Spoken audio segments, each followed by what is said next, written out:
So yun mga katilidyo. Mula rin sa aking natutungtungan ko, doon, pinakailalim yun, ay 16 meters. Plus may landing kami dyan sa 16 meters. Bumaba pa ulit ng 12 meters. Then mula dito sa natutungtungan ko ulit na to, bakit naman doon ay another 10 meters. Okay, so ipa-plus natin lahat yan. 16 plus 12. 28 meters plus 10. So mga nasa 38 meters na tayo dito. Sa ano na to? Sa position natin na to. So hindi natin pwedeng discuss yung area kung nasaan.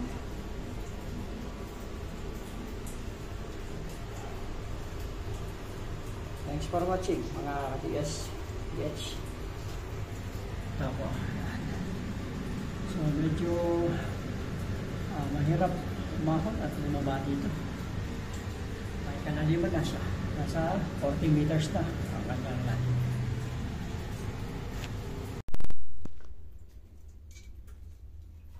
So mula dyan sa kinakaupuan mo, kay Badong, ano na yan? Mula dyan hanggang doon sa sagad sa ilalim ng tubig niyan, nasa 10 feet yan. 10 feet. 10 feet. Tapos mula dito sa kinatutungtungan ko, paakyat ng pagano'n, hanggang doon sa may sako na yon, ay sa may ilaw na yon, 30 feet. Di ba? Bali 40 feet. So mamaya pagdating doon sa may ilaw na yon, doon ulit tayo susukat pataas para malaman natin kung ilang feet na talaga itong hukay natin.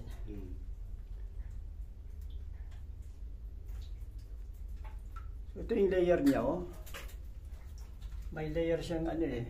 Yan, oh. Dito makikita mo maayos.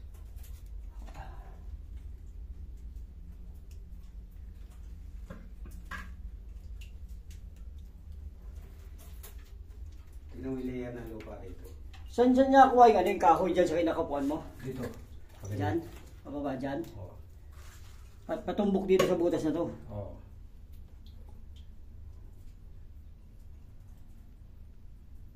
Ay, yung metal plate saan banda yung nakuha?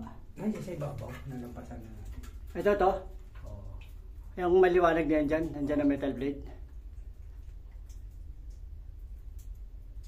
So, sa ilalim ng clay na yun. Mayroon yun. So yung parang clay na yon, yung clay na yon, dyan nakalagay yung dyan yung metal plate talaga, dyan nakalagay siya. Oo. Pati yung batong tinabas. Dyan din siya. Oo. Nag-iisip ka, di ba? Bakit yung layer na yan, sa haba ng paghuhukay natin, yung layer na yan lang ang may clay na nakuha tayo. Ayan, huli yan eh. Tingnan mo yan, huli yan sa likod ng hagdan. Ito? Oo. Oo nga, ito Paul. Tapos, yung layer na yan, dyan lang may clay. Dyan. Tapos nandyan yung metal plate. Tapos nandyan yung mga batong ilog. Sa ibabaw. Sa ibabaw niyan. Sa ibabaw ng clay.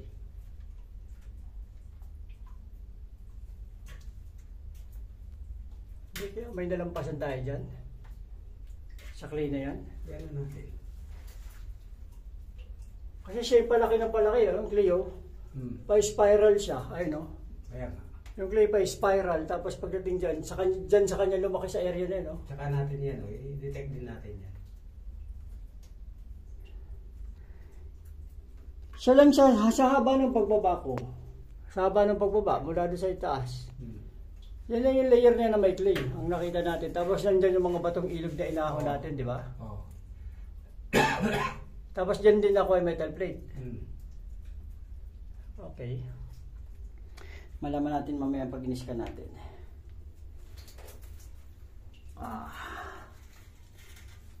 Diyan sa ilalim. O, tignan mo, makikita mo maayos layer dito. Hindi, kuha mo na lang kaya. Hapak ka rito. Ikaw na lang, kuha mo na lang. Kunin ko na lang. Oo.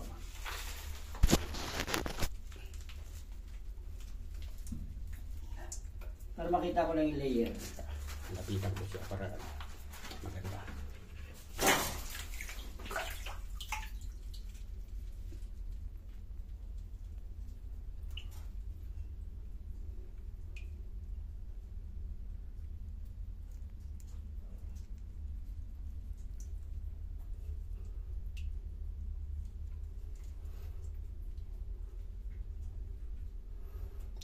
Kung hindi sinalansan yan eh, posibleng magkaroon ng guli yan, di ba? Hmm.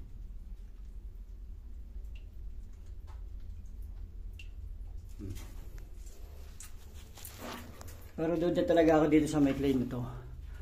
Kasi sa haba ng pagbaba natin, tapos pa spiral yung clay din, no? Hmm. At dito lang siya lumaki yung clay na yan, dyan. Area na yan. Andyan yung mga batong nakasalansan, batong ilog. Ito, arko to eh. Sinira lang ni Dennis ito eh. Arko yan? Arko to, sinira lang. Naka-arko yan dito. Yan, arko yan. Yung arko yan, pag ganun. Oo, kaya nga papasok ako dito. Kaya huli. Ngayon, poste yun eh. Hmm. So, wall niya, pader na yan, di ba? Hindi naman yan binasag eh. Nasira lang ito. Pero wool yan. Di ba? Kaya kadugtong yan dyan. Ito, oo. Yung galing dito, wall siya, pababa. Straight dapat siya, kagaya ng ito, no? Ayun, no? Oo, yan. Nakapaikot yan, nasira lang. Nakita mo siya, kwadrado yung kanto-kanto yan yun. Ito. Oo, yung sulok na yun. Nasira lang yung mga pader nito. Pero pader talaga yan. Okay.